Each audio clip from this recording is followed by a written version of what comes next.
Hello, my name is Jennifer and I work in the children's department at the East Library. I'm here at the toy station next to this very big castle, and I'm going to read to you a story called The Kiss That Missed. It's about a knight and a dragon, a king and his prince. Let's listen and see what happens. Once upon a Tuesday, the king was in a hurry as usual. "Good night," he said, and blew his son a royal kiss. It missed. The young prince watched it rattle around the room, then bounce out of the window and into the night. The prince told the queen told the king, and the king had a quick word with his loyal knight. "Follow that kiss," he squawked. The knight mounted his horse, eventually, and galloped off in hot pursuit until they came to the wild wood. Wild creatures with wild eyes, too much hair, and very bad manners lived there. It was dark, it was smelly, it was snowing. They were not alone.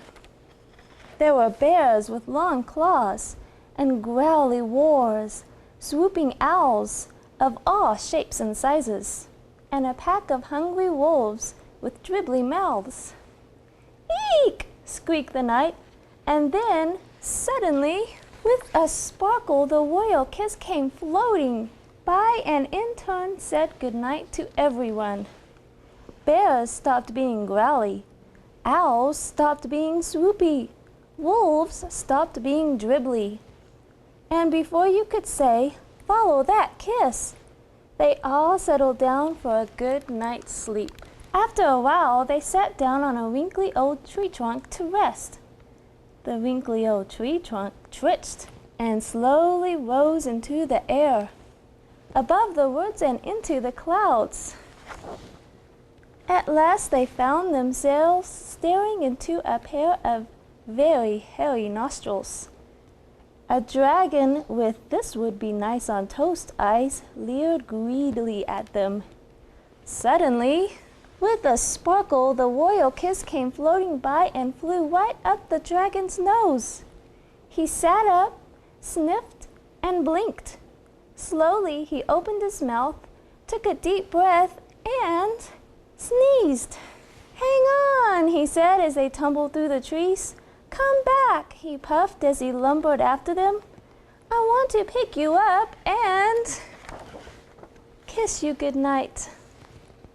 Slowly, they all made their way back to the castle. That night, the prince was happy, the queen was happy, and the king promised to always stop being in a hurry.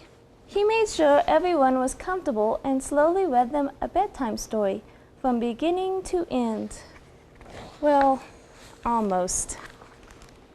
Thanks for listening. You can find more books like these, more books about knights and dragons and castles, at any of the libraries in the Pikes Peak Library District. Just come by and have a visit.